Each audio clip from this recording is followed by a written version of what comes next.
Hi, it's Paris at Epic Reviews, and on a very nice sunny Memorial Day 2012, instead of being out barbecuing and eating lots of meat and potato salad and cornbread and all that, I'm here about to do some juicing because I have not only stalled out on my weight loss that I was making good progress on, but I've actually put some weight back on. And so I'm going to go and juice for at least a few days, maybe a week or so. I wanted to, while I was doing that, since I broke out the juicer here, my Breville JE900, show you how it works. It's a great juicer. It's from a few years back, but all the Breville models are great. So I wanted to show you some of the features that it has, part of what makes it so good. First of all, very powerful motor. It's this thing's heavy, but I wanted to show you is on the bottom, the rubber feet. It's good thinking, because it really gets going and it doesn't vibrate itself off the top of your counter that way. Here's what does all the hard work, what actually grinds up the food, and you've got this stainless steel mesh that's easy to clean. That's all your juice and the goodness come out and go into the container. We have the container to catch all the pulp and whatnot. We have a 1 liter pitcher that fills up with your juice as you make it. And the top of the deal with let me show you this. Not only the pusher, but the size of it, if you notice, is big enough to take one of these from the supermarket, medium, red delicious apples, and it will, wow, doesn't quite fit. Let me try another one. I have to cut that one in half. The idea is that small apples can go in without even being cut. So that's handy. You got to watch your apple size though. Maybe small is a little bigger than medium. So here's what I'm going to be juicing today. Got the carrots, cucumbers, a few apples and pears. You got to make it sweet. A beet because my wife told me I had to. And then we've got celery, spinach, I think chard in there. And that's about it. I'm going to try to make a quart or two and have that for my meal today. So I'll get this thing assembled and show you a few more features and show you how it works. Okay, we're more assembled here now. Got the pulp catcher here, and I'm going to put this in to actually catch the juice. I wanted to show you though, when you lift this guy up, sometimes you're worried with a blender or some mixers that the top's going to go flying off, that's not held on tight enough. This one, it really, let me see if I can get enough leverage on here to put it in, and it actually does hold that top on. You don't have to worry about it coming apart. And again, you got the rubber feet at the bottom to keep it from walking away. One other nice little design feature is the plug. You say, well, what can you do to make a plug a design feature? But look at that. It looks kind of weird, but when you plug it in, and let's go this way, you need to unplug it. People, have the bad habit of pulling the cord, which is always bad for it. And this one, instead of having to try to get your hand around a small plug, you stick a finger in it and pull it out. Now that's clever design. Okay, next, the juicing. Okay, ready to do some juicing. And even though it does say here juices whole apples, which is true if you don't get really big ones, since mine were kind of right on the borderline, I did cut them and I cut the pears. So they will all fit.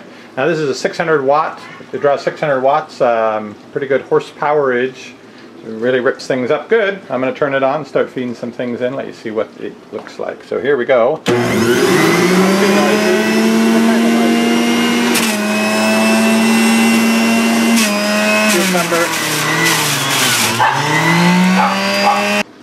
Okay, had to cut the scene there. Forgot. It has been a while since I juiced. I forgot the dog goes crazy when he hears it, so I put the dog out. So we got the remains over here, and in here we have the cucumber juice. Going to turn it back on, add some other things, see how fast it fills up. It's supposed to be able to do 1 quart in a minute, but you'd obviously have to be juicing a lot faster than I am to get that to work.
Okay, I'm going to finish juicing the rest of this. I'll show you how much I got when I'm at the end of it. I'm pretty sure I'm going to have to, this is over half full now, I'm going to have to take it, empty it into a bigger container, of course, and then make the rest of it. Anyway, I'd like to get 2 quarts out of it, and I'll show you the end product, and I'll show you the cleanup.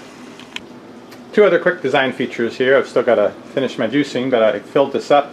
Actually, I overfilled it because one of the design features are the little numbers on the side that tell you when it's full, and when they say that's full, they mean that's full. I didn't pay enough attention to that. The other nice thing, though, is this. It's a removable piece here that when you pour your juice out, what it does is it lets the juice come out, but it filters off all that foamy stuff on the top. Some people don't like that. So just wanted to show you that. Well, that didn't take too long. This is what I ended up with over here. It's hard to tell kind of where the liquid and the froth separate, but just about 2 quarts exactly. So the amount of fruit and vegetables I had, turned that into 2 quarts of juice. I used this filter to filter off the froth on the first batch, and then it made a whole nother one of these, which I didn't use it because I like some froth, and then it made it, I had to do a little more just to catch it so I didn't make a big mess again. Over here is where it caught all of the pulp and the cast-offs, and as you can see, we just made it in there, or would have been a little too full, so that came in just right. Funny thing is, this kind of looks like broccoli, and I didn't put any broccoli in there, so it turned things into broccoli. The secret of alchemy, I've discovered it with this. Okay, so I've got to clean that up. I've got to clean this up, got to take out the solid stainless steel mesh part, dump this in the trash and wash it out. And there's not a whole lot to that. I did want to try one more thing here before going. Whoop. Watch what I'm doing. I want to have a taste of this and see how it turned out. Nice and frothy, like a root beer float. Okay, I guess I'll try to videotape myself drinking it. Let's see if I can do that. Okay, here I go. Yeah, not bad. You can taste the apple and the pear. Hardly taste the vegetables, which is always good when you're doing juice. And I'll switch it back here. And that's what I've got to say about Breville juicer. I like it. We've had it a number of years. We get in spurts where we use it a lot, and then it sits on the counter for 2 months and we don't use it.